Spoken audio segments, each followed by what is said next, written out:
Bonjour. Le soleil déclinait sur la France. Louis XIV entrait dans le grand âge.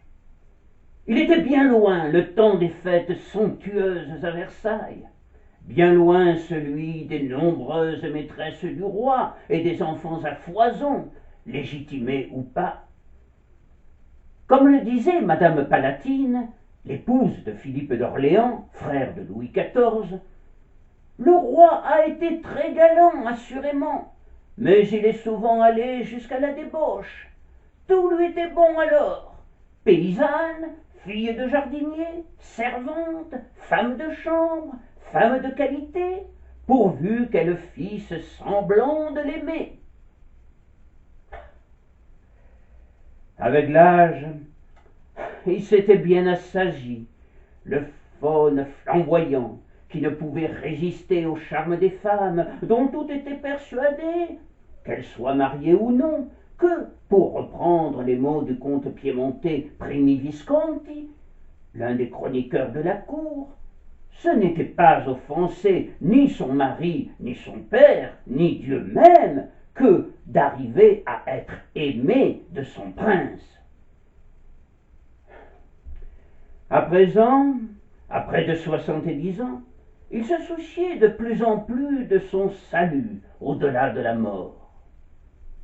Il avait trouvé la sérénité et un équilibre bénéfique auprès de Madame de Maintenon, de 3 ans son aînée, qu'il épousa secrètement en 1683. Veuve du poète comique Scarron, elle avait été la gouvernante de ses enfants légitimes et il avait fait marquise aux grandes dames de la cour. Madame de Maintenon, comme on l'appelait alors, l'encourageait dans cette voie nouvelle pour lui et demandait instamment aux courtisans de vivre en conformité avec les principes de la religion, ce qui aura pour effet toutefois d'en faire fuir un grand nombre. Avec la marquise, le vieux roi affrontera la maladie qu'il entourera d'un grand secret. En 1686, il souffrira d'une fistule anale qui bientôt l'empêchera de monter à cheval. Il finira par accepter en 1687 l'opération risquée, mais qui fut une réussite grâce au talent du chirurgien Charles-François Félix, même si la fonction de chirurgien était encore à l'époque associée à celle de barbier. Mais en dépit de ces multiples infirmités, le vieux roi restait vert et honorera son épouse, selon elle, jusqu'à la veille de sa mort. Ces déplacements se firent toutefois plus rares, et à partir de 1700, il ne quittait plus Versailles, contrairement à la marquise de Maintenon, peut-être plus vaillante. Passionnée d'éducation, elle s'occupait activement de la maison de Saint-Cyr qu'elle avait fondée en 1686, destinée aux jeunes filles pauvres de la noblesse. Et depuis son mariage avec le roi, elle multipliait les visites de couvent. Elle se rendait notamment plusieurs fois à Pont-Loué, non loin de Moret-sur-Loing et proche de Fontainebleau, dans le couvent peut-être le plus pauvre, le plus obscur, le plus isolé du royaume.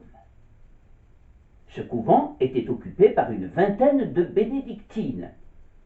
Cet ordre contemplatif lui tenait particulièrement à cœur, d'où son intérêt pour ce petit couvent auquel elle donnait 4000 à 5000 livres par an.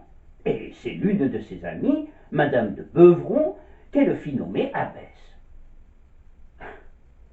Saint-Simon ne manquait pas de brocarder Madame de Maintenon, qui se croyait, écrit-il, l'abbesse universelle, et se figurait être une mère de l'Église.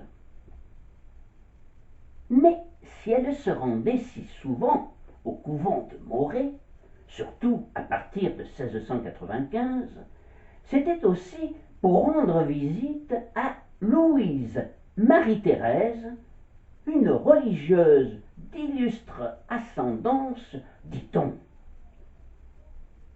Pour ces visites, elle était accompagnée quelquefois de la jeune duchesse de Bourgogne, mais tout se faisait alors fort discrètement. Saint-Simon, toujours lui, rapporte que, dans le plus grand secret, le premier valet de chambre, Alexandre Bontemps, avait conduit Louise toute jeune dans ce couvent. Elle était, comme je vous le disais, d'illustre ascendance. C'est du moins ce que l'on rapportait, et même d'ascendance royale. Elle-même le proclamait à qui voulait l'entendre. Elle était la fille du roi. Connaissant Louis et sa jeunesse dissolue, il n'y aurait eu là rien de très extraordinaire. On estime à 25 le nombre d'enfants connus de Louis XIV, dont 6 avec son épouse légitime, Marie-Thérèse d'Espagne, fille du roi d'Espagne, Philippe IV, et également archiduchesse d'Autriche, car issue de la maison de Habsbourg en Espagne. Seul le premier de ces enfants légitimes parvint à l'âge adulte. Parmi les 17 ou 18 enfants naturels, 8 furent légitimés et 6 atteignirent l'âge adulte. Quant aux autres, les inconnus, dont le roi lui-même ignorait peut-être l'existence, il serait bien hasardeux d'avancer un quelconque chiffre. La religieuse du couvent de Morée en faisait-elle partie? C'est à cette question que nous allons essayer de répondre. En fait, ce qui surprenait le plus lorsque l'on approchait la religieuse et qui en faisait un cas des plus singuliers, c'était la couleur de sa peau. C'était en effet une mauresse, comme l'on disait à l'époque, c'est-à-dire qu'elle avait la peau noire. Les bénédictines étaient soumises à une stricte clôture. La prise de voile publique était donc une occasion unique de les apercevoir. Le 30 septembre 1695, Madame de Maintenon écrit « Je donnerai un de ces jours le voile à une mauresse qui désire que toute la cour assiste à la cérémonie. Je propose de le faire à porte fermée, mais on nous dit que ce serait un cas de nullité. Il faudra donc se résoudre à voir rire le peuple. » On aurait pu être étonné de ces exigences incroyables de la part d'une simple professe, mais dès lors qu'elle affirmait être la fille du roi et qu'elle souhaitait que ça se sache, cela semblait logique. On peut toutefois comprendre aisément cette crainte de la marquise de faire rire le peuple, et son souhait d'éviter une trop grande affluence de curieux, car si elle était réellement la fille du roi, il fallait surtout éviter de le crier sur la place publique. Le secret, si soigneusement conservé depuis des décennies, ne devait en aucun cas éclater au grand jour. Madame de Maintenon va s'efforcer d'ailleurs de désamorcer la rumeur en assurant que la religieuse était la fille d'un couple de morts travaillant à la ménagerie du roi et qu'elle-même l'avait placée à Morée vers 1680. Encore fallait-il en convaincre l'intéressée elle-même. La marquise fit ce qu'elle put pour lui ôter l'idée qui nourrissait sa fierté. Mais sœur Louise lui rétorqua un jour en souriant « Madame, la peine que prend une dame de votre élévation de venir exprès ici me dire que je ne suis pas fille de roi me persuade que je le suis. L'argument était recevable, et la marquise ne sut que répondre. Par ailleurs, comment expliquer que quelques jours après sa prise de voile, le roi ordonna qu'on versât une pension à sœur Louise, et de surcroît une pension conséquente. Quoi qu'il en soit, au fil des mois et des années, la possibilité que la religieuse de Morée soit la fille du roi se mua en certitude pour beaucoup, ce qui explique le nombre impressionnant de visites de gens illustres dans son couvent. Saint-Simon, la princesse palatine, Marie-Adélaïde de Savoie, la reine Marie-Thérèse elle-même, Louis de France, le grand dauphin et ses enfants, des visites qui n'iront qu'en se multipliant au fil des temps. Même Voltaire se rendit exprès au couvent en 1716 pour voir cette curiosité. Un épais mystère entoure encore aujourd'hui les origines de la religieuse noire du couvent de Morée qui se disait fille du roi. 4 hypothèses peuvent cependant être retenues. Elles ont toutes les 4 un point commun. Aucune d'entre elles ne présente des arguments irréfutables. Selon la première, la Mauresse de Morée serait la fille de la reine Marie-Thérèse. C'est la thèse la plus communément admise en raison du fait qu'elle fut largement reprise et travaillée par des écrivains du XIXe siècle, dont Victor Hugo lui-même, qui écrit dans L'homme qui rit, « Dans ces mœurs-là, le goût du difforme existait, particulièrement chez les femmes, et singulièrement chez les belles.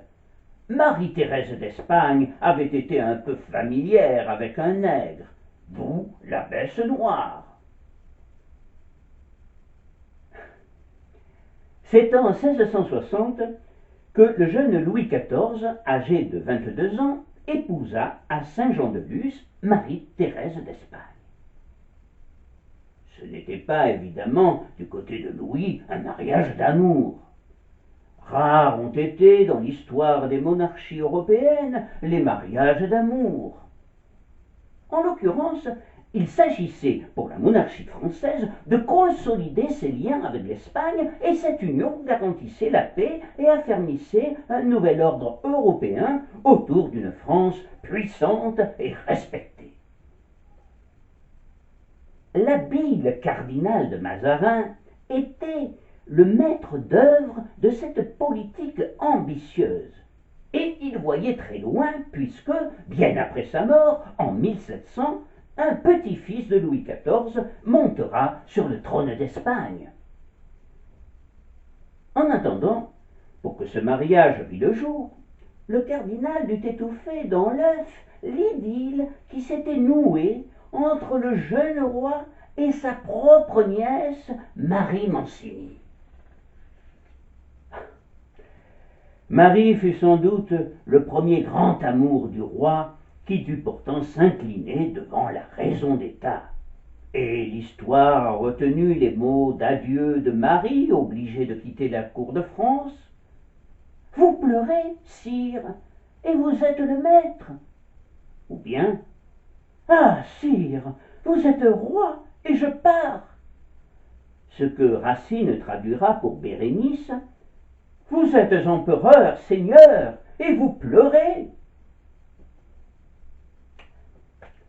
Louis XIV fut-il profondément déçu lorsqu'il rencontra pour la première fois Marie-Thérèse avant les noces. Sans doute, car en comparaison avec la beauté et la grâce de Marie Mancini, c'était le jour et la nuit. Marie-Thérèse était une jeune fille timide, de petite taille, pas très jolie, qui ne parlait pas le français et ne brillait guère par son esprit, ce qui lui vaudra toute sa vie, à la cour de France, des quolibets et des moqueries à peine voilées. Louis XIV lui plut immédiatement.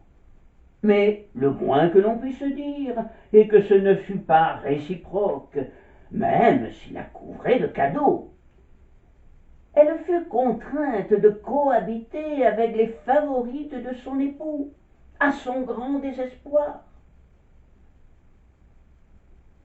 Au Louvre, à peine arrivée, sa belle-mère et tante, Anne d'Autriche, la prit sous sa protection et tenta de lui enseigner le métier de reine. Mais sans grand succès. Marie-Thérèse n'était visiblement guère douée. Le moins que l'on puisse dire est qu'elle n'était pas une femme du monde, et elle se referma vite sur elle-même. Elle vivra loin des festivités de la cour, confinée dans ses appartements, en compagnie de quelques caméristes espagnols, de ses petits chiens et de ses nains. J'ouvre ici une petite parenthèse pour vous signaler que, sous l'Ancien Régime, les souverains étaient très friands de nains. Ils étaient destinés essentiellement à les amuser, ainsi que leurs courtisans, tant à la cour d'Espagne, comme en témoignent de nombreux portraits d'eux réalisés par Velázquez, pour le roi Philippe IV, qu'à la cour d'Angleterre, où un certain Richard Gibson mènera une fille fastueuse auprès des Stuarts et deviendra un peintre reconnu, ou encore à la cour de France. Marie-Thérèse en était folle et dorlotait une ribambelle de nains qui la suivaient partout et auxquels elle donnait des petits noms affectueux. Mon fils, mon cœur.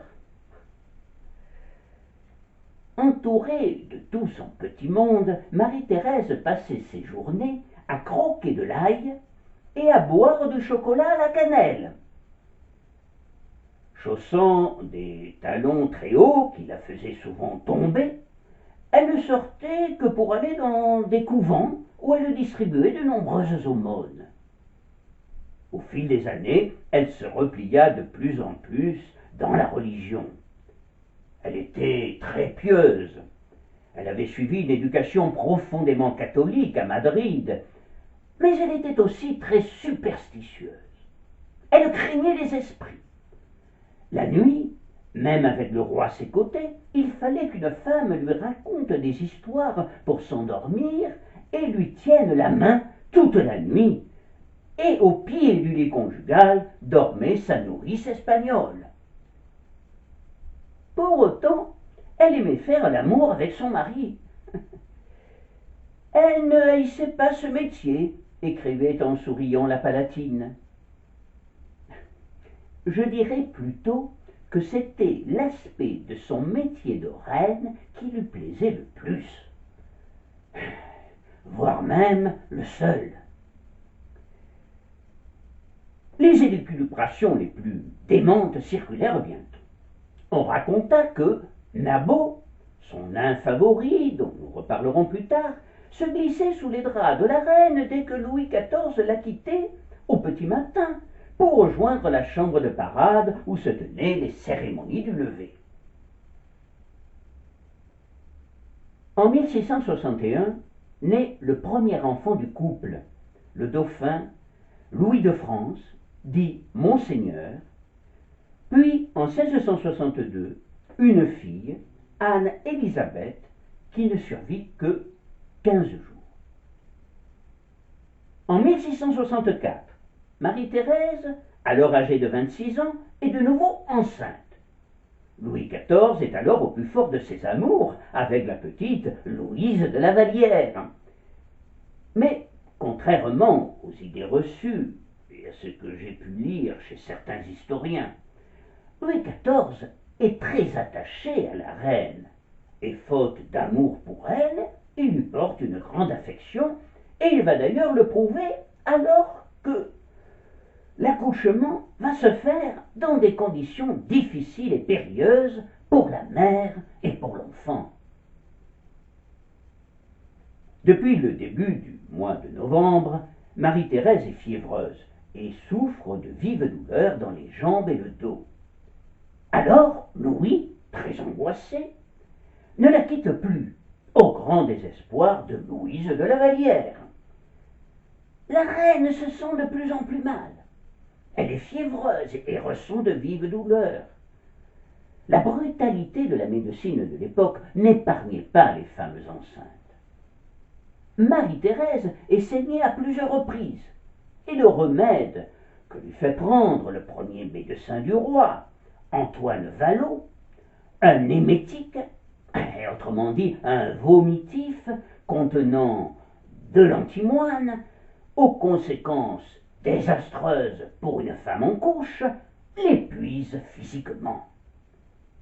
Le médecin Guy Patin de la faculté de Paris accusera Antoine Vallot d'assassiner la reine avec un poison qui a tué tant de monde. Et il est vrai que son état ne fit qu'empirer. Marie-Thérèse en est bien consciente, mais c'est surtout pour l'enfant qu'elle s'inquiète alors. Elle redoutait qu'il connaisse la même fin tragique que son second enfant, la pauvre Anne-Élisabeth.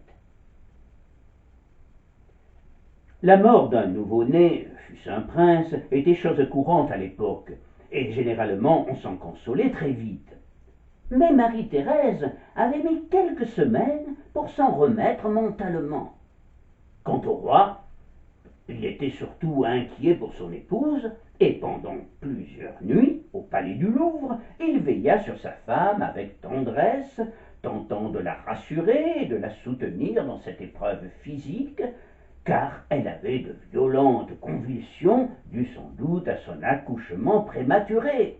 Car, alors que la naissance était prévue pour la mi-décembre, voilà pas que le 15 novembre, l'enfant s'annonce sans tambour ni trompette, provoquant l'affolement des médecins, visiblement surpris par cette arrivée intempestive. Il faut préciser que Marie-Thérèse fut la dernière reine à s'être pliée à cette tradition de la cour de France d'accoucher en public. Cet accouchement tourne rapidement au drame. Marie-Thérèse est dans un état critique. Alors, Louis XIV s'affole et supplie le chirurgien Félix de sauver son épouse plutôt que l'enfant. Mais l'enfant paraît. C'est une fille, et ses hurlements prouvent aussitôt qu'elle est en bonne santé. Ce qui n'est pas le cas pour la mère. Sans ménagement, Anne d'Autriche lui annonce qu'elle doit se préparer au pire. Elle confiera plus tard que si elle aimait sa belle-fille, elle aurait préféré la voir vivre dans le ciel plutôt que sur cette terre. En dépit de sa foi immense, Marie-Thérèse, de son côté, désirait ardemment continuer de vivre sur terre. Mais il fallait bien envisager que le Seigneur puisse vouloir la rappeler auprès de lui. Et se rendant aux arguments du roi, qui ne cessait de verser des torrents de larmes, elle accepta de communier. Et précisa bien qu'elle n'entendait pas mourir pour autant. Madame de Sévigné rapporte ces moments dramatiques vécus par le couple royal et toute la cour. La reine reçut hier soir notre Seigneur comme viatique. Ce fut la plus magnifique et la plus triste chose du monde de voir le roi et toute sa cour, avec des cierges et 1000 flambeaux, aller quérir et reconduire le Saint-Sacrement. Il fut reçu avec une autre infinité de lumière. La reine fit un effort pour se soulever et le reçut avec une dévotion qui fit fondre en larmes tout le monde. Ce n'était pas sans peine qu'on l'avait mise dans cet état. Il n'y avait eu que le roi capable de lui faire entendre raison. À tous les autres, elle avait dit qu'elle voulait bien communier. Ah oui, mais non point mourir. On avait été 2 heures à la résoudre.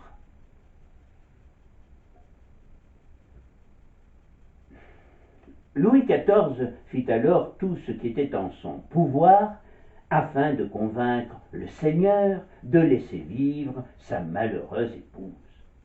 Il libéra des prisonniers, distribua des aumônes, ordonna des prières dans toutes les églises du royaume, fit exposer la châsse de Sainte-Geneviève et quérir le bonnet de saint François de Paule, tandis que madame Fouquet mère faisait porter à la reine un emplâtre de sa composition à lui poser sur le ventre. Et le plus étonnant, c'est que Marie-Thérèse parvint à se rétablir. Dieu soit loué! Quant à l'enfant, nous avons vu qu'il se portait bien, mais il possédait, semble-t-il, une particularité singulière qui provoqua l'émoi parmi tous ceux qui entouraient la reine. Il aurait eu la peau noire. Tout le monde pouvait le constater. Et on peut s'étonner à ce propos que la marquise de Sévigné, qui se trouvait aux premières loges lors de l'accouchement, et dont on sait qu'elle ne se privait pas de gloser sur les petits et grands scandales de la cour, n'en souffle pas mot à sa fille en lui relatant dans ses lettres cette naissance périlleuse. En fait, il faut bien dire que la marquise se préoccupait plus du sort de la reine, tant elle savait que la mort en couche était fréquente. C'était d'ailleurs à cette époque la principale cause de décès des femmes. En revanche, la duchesse de Montpensier, la grande mademoiselle, ne se priva pas de commentaires satiriques, bien qu'elle n'était pas présente. C'est son cousin qui lui relata l'affaire. Son premier aumônier, M. l'abbé de Gordes, s'était évanoui d'affliction, écrit celui-ci. Tout le monde avait ri sous cape en constatant que l'enfant dont la reine était accouchée ressemblait à une petite mort. La reine avait fait une mine déconfite. On la lui ôta, mais il n'était plus temps. La petite fille était horrible et on pensait qu'elle ne vivrait pas. Certains témoins oculaires se seraient étonnés également de son type négroïde, mais d'autres ne remarquent aucun signe physique particulier. Tout cela est donc à prendre avec prudence. En ce qui concerne le malaise de l'abbé de Gordes, il semblerait que c'est cela qui fit rire les courtisans, et que la mine déconfite de la reine avait été provoquée surtout par la tenue d'Henriette d'Orléans, attifée de rubans jaunes comme pour aller au bal. Quoi qu'il en soit, il est probable que la plupart des courtisans qui assistaient à l'accouchement pensaient que le nouveau-né ne vivrait pas, et d'ailleurs Guy Patin annoncera même sa mort au matin du 8 décembre. Selon d'autres témoignages, il agonisera jusqu'à ce qu'une convulsion l'emporte le 26 décembre et conservera jusqu'à sa mort un faciès au nez aplati et aux lèvres épaisses. Et, dès le lendemain, Louis XIV écrit au roi d'Espagne Philippe IV. Monsieur mon frère, oncle et beau-père, ma fille mourut hier soir dans le moment à ce qu'on dit qu'elle devait naître, si sa mère eût pu la porter jusqu'à son terme. Bien que nous fussions préparés à ce fâcheux accident, il n'a pas laissé de me toucher d'une douleur assez vive. Le corps est exposé dans la chapelle du Louvre, puis inhumé dans la crypte de Saint-Denis. Mais l'enfant, était-elle réellement décédée? Ou bien, pour couper court aux rumeurs sur l'adultère de la reine et éviter le scandale, avait-elle été emmenée discrètement par Alexandre Bontemps, le premier valet de chambre, au couvent de Morée, comme le rapportera Saint-Simon? Dans cette hypothèse, Louise Marie-Thérèse, la religieuse noire, était donc vraisemblablement la fille du roi. Cette thèse est défendue notamment par le journaliste et écrivain martiniquais Serge Billet. « Je suis la fille du roi », c'est en tout cas ce qu'elle ne cessera de proclamer durant toute sa vie, aux grandes dames de Madame de Maintenon. Mais comment cela pouvait-il être possible? Revenons à notre première hypothèse, selon laquelle la Mauresse de Morée serait la fille de la reine Marie-Thérèse, née des amours adultères de Marie-Thérèse et d'un de ses pages noirs. Et on peut songer au nain Nabot, qui ne la quittait pas d'une semelle. On peut aussi envisager que ce puisse être celui qu'on appelait Osmin, qui lui avait été offert par l'ambassadeur du Dahomey et dont la noirceur l'avait vivement impressionné. Ou bien encore, c'est Augustin, cité par le comte Carré d'Aligny, qui écrit dans ses mémoires de campagne à propos de l'enfant: cette fille était de la reine, laquelle, voyant un mort nommé Augustin, que le roi aimait fort, avait fait une petite mauresque. En réalité, je pense personnellement que cette hypothèse ne tient pas la route et qu'elle est même totalement invraisemblable. Marie-Thérèse reçut à la cour d'Espagne une éducation très stricte et profondément catholique, une éducation du corps très différente de l'éducation française. À la cour de Madrid, aucun contact physique n'était autorisé avec l'infante. Marie-Thérèse répugnera d'ailleurs toujours à donner sa main à baiser aux courtisans, comme c'était l'usage en France. Elle était par ailleurs profondément amoureuse de Louis dès qu'elle le vit, et on imagine mal qu'elle ait seulement songé une seconde à le tromper. Elle avait la conviction d'appartenir à une race supérieure, celle de la société des princes, ce qui ne pouvait en aucun cas se mêler au commun des mortels. Pour toutes ces raisons, cette hypothèse n'est, selon moi, même pas envisageable. Tout aussi invraisemblable, la théorie du chirurgien Félix, qui assura à Louis XIV que la reine a accouché d'une mauresque parce qu'elle avait eu sous les yeux un enfant ou un nain noir. On raconte que le roi lui aurait rétorqué, mi-goguenard, mi-dubitatif: « Il eût fallu que le regard fût bien pénétrant. » Ou encore son excessive consommation de chocolat. Explication farfelue qui circulait pourtant dans son entourage. La seconde hypothèse est celle de la facétie génétique que l'on ne peut exclure. Une enfant peut posséder des caractères physiques, par exemple négroïdes ou asiatiques, même si ses parents sont blancs et ne se connaissent pas d'ancêtres de couleur. Mais ces cas sont très rares, rarissimes même. Par ailleurs, je parlais précédemment de la stricte éducation de Marie-Thérèse. Elle appartenait à la dynastie des Habsbourg qui concevait la pureté du sang et de la race comme une injonction quasi divine, ce qui faisait d'ailleurs la valeur des princesses issues de cette dynastie sur le marché européen des mariages princiers. Il n'y a donc quasiment aucune chance que l'un de ses membres ait pu fauter avec une personne de couleur. Avec la troisième hypothèse, on entre enfin pour moi dans le domaine du possible. C'est celle, parfaitement crédible, selon laquelle la petite Louise Marie-Thérèse était née d'une rencontre entre Louis XIV et une femme de couleur.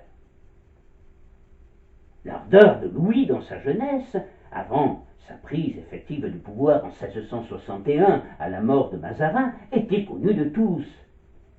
Elle apparaissait comme un signe de bonne santé, de vitalité et d'énergie qui rassurait sur sa capacité à régner.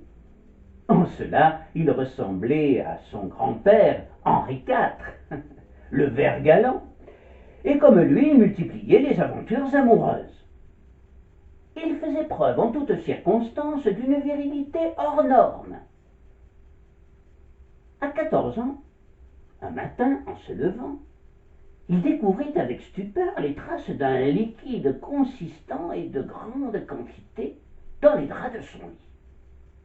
Les médecins, aussitôt prévenus, firent part de leur satisfaction à la reine-mère, Anne d'Autriche, en leur annonçant la grande nouvelle. Le sexe du roi commence. Désormais, lorsque l'enfant déambula dans la galerie du château de Saint-Germain, toutes les dames le lorgnaient, certaines s'évanouissaient sur son passage, se dépoitraillaient allègrement pour mettre un sein dehors, ou relever leur jupe pour lui faire voir leur kilidi. C'est le terme alors employé. C'était dément. Mais sa mère le savait bien. La nature a ses impératifs et ses exigences. Puis viendra le temps des demoiselles, des gueuses, dans un buisson ou en carrosse, partout, tout le temps. Louis aimait ça, malgré le courroux de sa maman. Celle-ci confia alors l'éducation sexuelle de l'enfant à une femme de 40 ans, laide et borgne, la baronne de Beauvais, dite Cato la borgnesse. C'est elle qui dépucela le roi à 16 ans. Louis XIV n'en gardera pas un mauvais souvenir, puisqu'il veillera à la protection de sa première maîtresse jusqu'à sa mort. Le roi, à 18 ans, courtisait toutes les femmes, aussi bien celles d'origine modeste que les plus grandes dames de la noblesse, mariées ou non. Pour la majorité de ces dernières, c'était un immense honneur que d'être accueillie par le roi dans son lit. On sait que ce n'était certainement pas l'avis de M. de Montespan, qui n'acceptera jamais la liaison de son épouse avec le roi, comme je l'évoque dans mon récit sur le mari de la favorite. Il s'en plaindra au roi, qui s'exclama en riant à l'adresse de ses courtisans hilars. « Eh bien quoi? Je baise sa femme, que pourrais-je faire de plus pour lui ?» C'est l'une des principales raisons pour laquelle il fut toute sa vie le plus virulent opposant au monarque absolu. La possibilité que Louise soit le fruit des relations sexuelles que Louis XIV aurait eues avec une servante ou une comédienne noire doit, me semble-t-il, être prise en considération. À l'issue d'un travail méticuleux sur des archives, le chercheur Serge Harold, connu surtout pour ses recherches sur les enfants loups, en est persuadé. Louise est bien la fille de Louis XIV, mais née vers 1675, et de surcroît, il aurait eu également, selon lui, une autre fille noire qui s'appelait Dorothée et qu'il avait confiée au couvent des Ursulines d'Orléans. Toujours selon Serge Harold, ces deux filles, Louise et Dorothée, étaient sœurs ou demi-sœurs, et elles n'étaient pas le fruit d'une rencontre furtive, une rencontre d'un soir. Mais nous y reviendrons. Si toutefois Louise, comme le pense Serge Harold, est née en 1675, cela voudrait dire que l'enfant que Marie-Thérèse mit au monde en 1664 est bien morte quelques heures après sa naissance. Mais Serge Harold va plus loin encore et soutient que la reine n'a jamais accouché en 1664 d'un enfant à la peau noire. Il se base notamment sur plusieurs documents et divers témoignages. Ainsi, la Palatine, veuve de Monsieur, frère du roi, était catégorique. Il est faux que la reine ait mis au monde une négresse. Feu monsieur disait que la princesse était laide, mais point noire. Même affirmation de la princesse de Conti, fille de Louis XIV et de madame de Montespan. La reine était accouchée d'une fille dont le visage était tout à fait violet et même noir, parce qu'elle avait apparemment beaucoup souffert en venant au monde, mais elle n'était en aucune façon une mauresse. Cette histoire aurait été inventée par l'entourage du roi pour discréditer la reine et protéger l'honneur de Louis. Cette lecture de l'histoire a au moins l'avantage de laver la reine de la calomnie qui la couvrait depuis des siècles, tout en la présentant comme une victime d'une faiblesse passagère avec Naboth, dont on sait qu'il se volatilisa peu de temps après l'accouchement de la reine.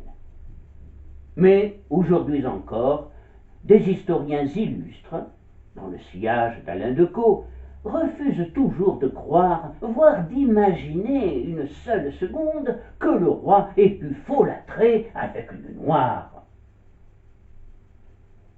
Pourtant, comme le soulignait fort justement l'archiviste Jules Mathorez dans les années 1920, lorsqu'on se souvient que pour Louis XIV jeune, tout était bon pourvu que ce fussent des femmes, rien ne s'oppose à ce que, vers 1656, Louis XIV ait eu une héritière noire, qui l'aurait fait conduire au couvent de Morée. En effet, rien ne s'y oppose. Et cela m'a conduit à me poser cette question, déjà formulée par Jules Mathorez. Comment expliquer sans cette filiation l'intérêt porté par la cour à cette négresse? Et comme le remarquait l'abbé Poujoie, qui fut curé à Morée, ce n'est sans doute pas fortuitement que la mauresse portait en religion le nom de Louise Marie de Sainte Thérèse, c'est-à-dire les noms mêlés du roi et de la reine. C'est bien l'avis de Serge Harold qui, en exhumant un certain nombre d'archives, affirme haut et fort depuis des années que, avec sa triple dénomination alors rarissime, relevant exclusivement de la haute noblesse, on peut dire que la mauresse de Morée est la fille de Louis XIV et non celle de la reine Marie-Thérèse. Mais l'hypothèse selon laquelle la mauresse de Morée était la fille de Louis XIV, défendue par Serge Harold, Serge Billet et quelques autres, est battue en brèche par les mêmes qui réfutent également les arguments de Voltaire, qui écrivit dans son ouvrage Le siècle de Louis XIV à propos de Louise: elle était extrêmement basanée, et d'ailleurs elle ressemblait au roi. On peut en effet se demander comment Voltaire, qui rendit visite à la mauresse de Morée vers 1720, a-t-il pu affirmer qu'elle ressemblait au roi, alors qu'il avait 21 ans lors de la mort du roi Soleil et qu'il ne l'avait jamais rencontré. En fait, il ne nous reste aujourd'hui, dans les archives, que peu de choses permettant d'étayer les affirmations de Serge Harold et de Serge Billet. Et tout récemment, en mars 2019, l'historien Joël Cornette, tout en se ralliant à la thèse de Serge Harold, constatait en consultant les archives de la bibliothèque Sainte-Geneviève que le dossier portant la mention manuscrite « Papier concernant la mauresque, fille de Louis XIV » était vide. Un mystère de plus dans cette affaire bien mystérieuse. Je voudrais vous signaler également que les minutes notariales des archives de la Haute-Marne concernant la mauresse de Morée furent volées en 1869 par un érudit local, un certain Saulier, Édouard ou Edmond Saulier. Si ces documents notariaux contenaient des éléments intéressants sur son identité, pourquoi ne les a-t-il pas révélés et les a-t-il fait probablement disparaître? Une exposition, la toute première en France sur cette énigme de l'histoire de France, et qui se déroula au musée Charles de Bruyères à Remiremont dans les Vosges au cours de l'été 2019, connut un grand succès. À l'origine de celle-ci, un portrait retrouvé de la Mauresse réalisé par le peintre Pierre Gaubert, 1662-1744, dont la fille était également religieuse au couvent de Morée et était une amie de sœur Louise. Il n'existe que 3 représentations de la Mauresse restaurées et exposées pour cette exposition qui rassembla par ailleurs de nombreux documents d'époque. Autre question que je me pose depuis que j'étudie d'un peu plus près cette affaire. Louise et Dorothée, si elles sont les filles du roi Soleil, qui pouvait donc être leur mère? Celle qui a fait tourner la tête au jeune Louis. Sachant qu'il n'y avait aucune servante de couleur tant dans la maison du roi que dans celle de la reine, la piste la plus rationnelle, d'après Serge Harold, est celle d'une comédienne. On sait que Louis XIV était amateur de théâtre et de danse, depuis le jour sans doute où, à l'âge de 2 ans, comme il ne cessait de pleurer, on introduisit auprès de lui un jeune napolitain, Tiberio Fiorelli, qui sera plus tard le créateur du personnage de Scaramouche. Dans son costume de théâtre, avec sa guitare, son chien, son chat et son perroquet, il fit tout son possible pour le consoler avec ses grimaces et ses chansons. Il y parviendra si bien, et il finira par le faire tellement rire, que l'enfant s'oublia sur les mains et l'habit de Tiberio. Louis XIV sera, quelques années plus tard, comme on le sait, un excellent danseur qui fit ses débuts dans le ballet de Cassandre, puis incarna à 15 ans le Soleil dans le ballet de la nuit, ce qui lui valut son fameux surnom. À 16 ans, il fit une prestation remarquable dans Les Noces de Pélée et dans Thétis, où il dansa Apollo. On peut donc présumer que Louis remarqua la petite comédienne de couleur lors de l'une de ses prestations. J'ai essayé de retrouver sa trace. Mais c'est un peu comme chercher une aiguille dans une botte de foin. Quelques pistes me semblent toutefois intéressantes, dont celle d'Aïssata.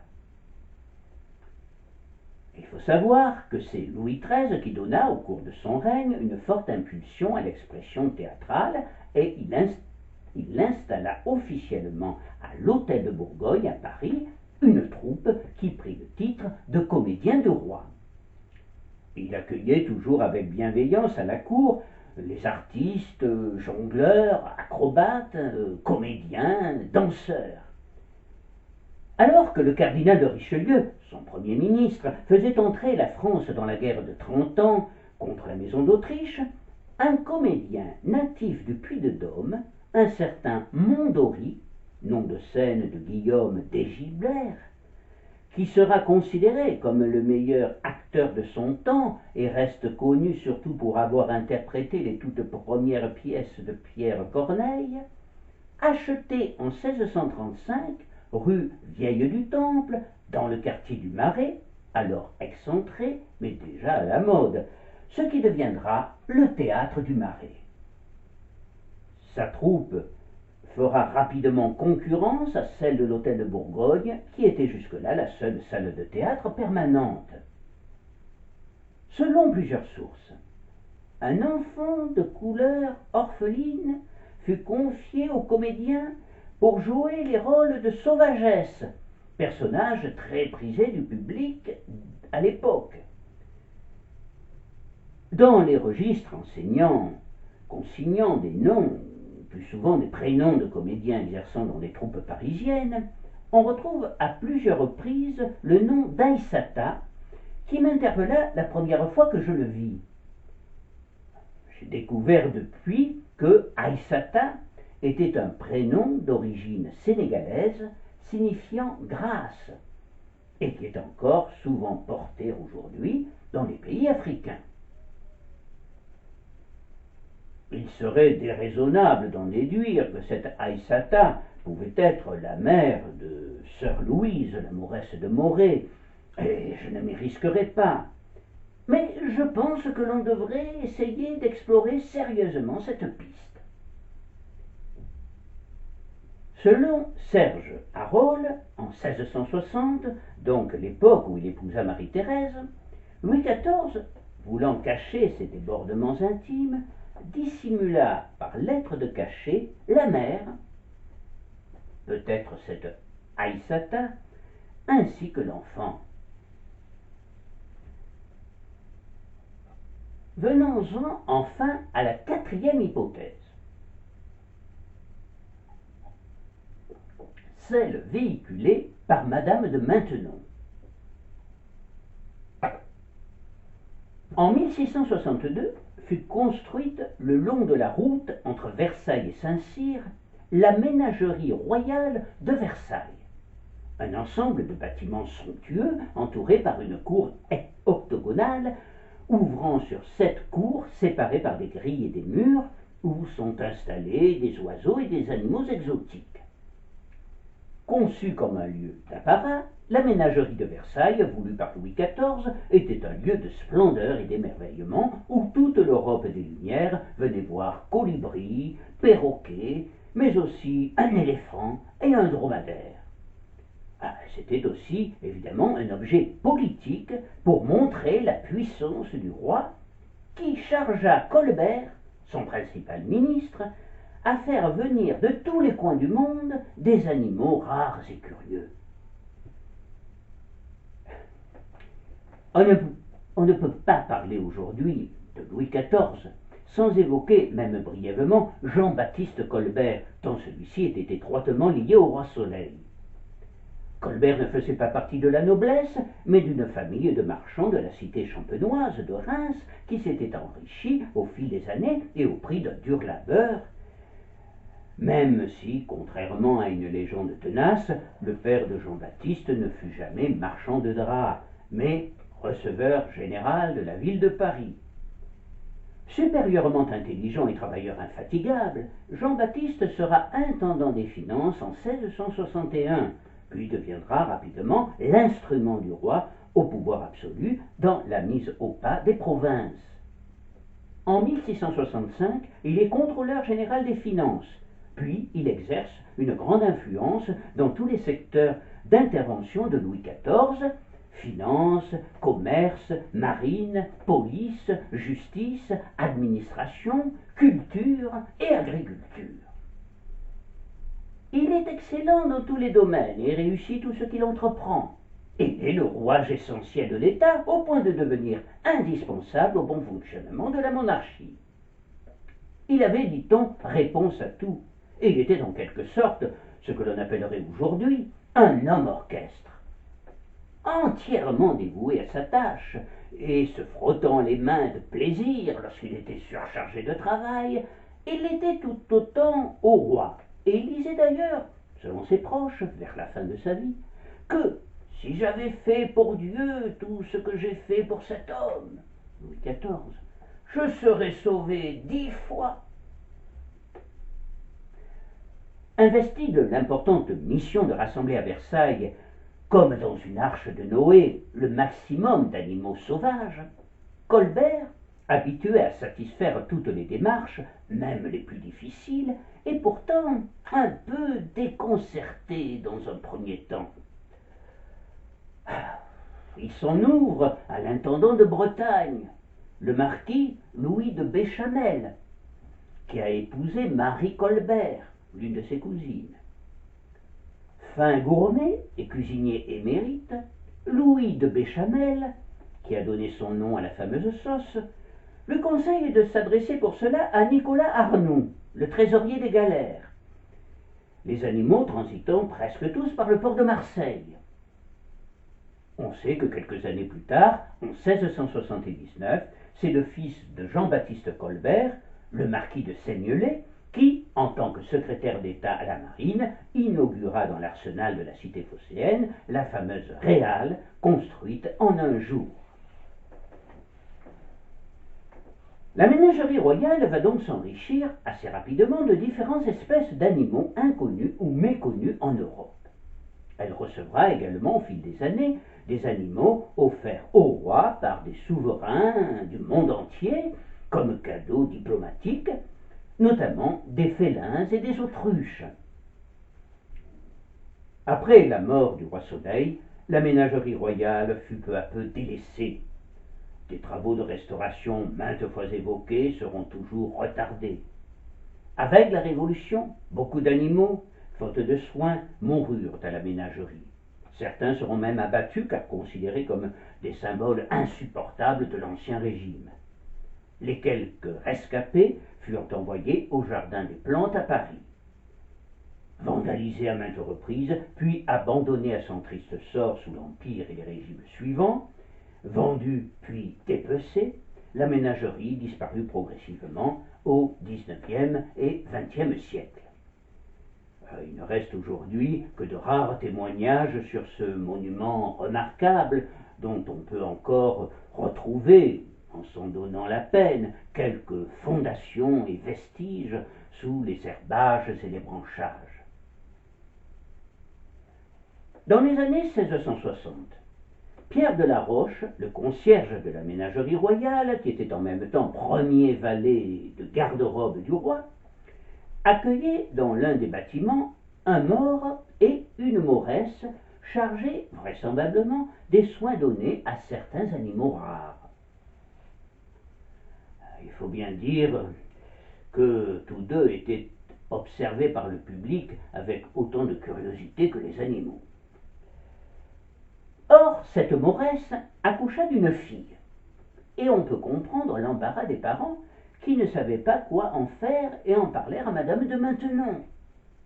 Celle-ci les rassura aussitôt et leur promit d'en prendre soin. Et c'est ainsi que la petite fille fut conduite par le fidèle Bontemps au couvent de Morée.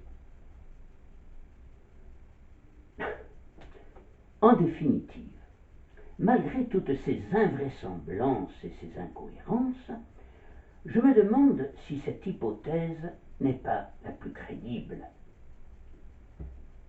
En fait, après les avoir toutes étudiées de près, j'en arrive à la conclusion suivante.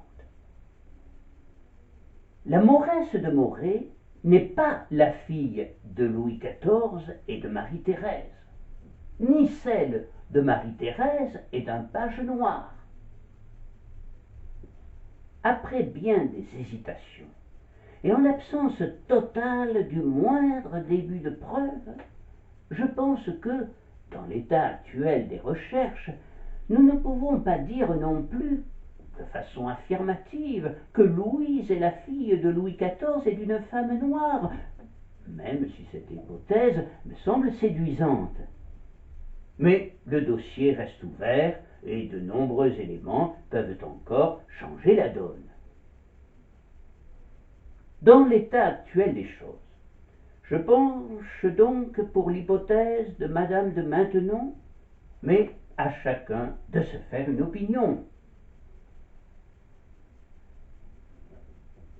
Louise Marie-Thérèse, ou sœur Louise Marie de Sainte-Thérèse, se fit plus discrète après la mort de Louis XIV, et elle ne revendiquera plus son ascendance royale. Elle se réfugia dans la prière et ne reçut plus aucune visite.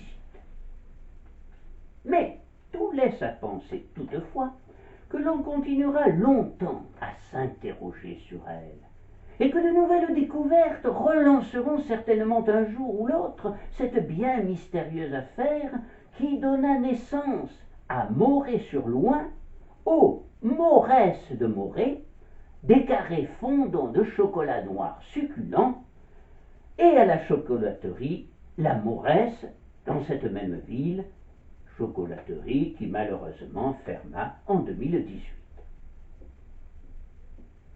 La Mauresse de Morée meurt en 1730, à plus de 70 ans, en emportant son secret dans sa tombe. L'ultime trace écrite de sa main est une signature datée du 10 janvier 1730. En conclusion, je rejoindrai Serge Billet qui écrivit: Elle a eu jusqu'à la fin une vie sans relief, celle d'un destin sacrifié.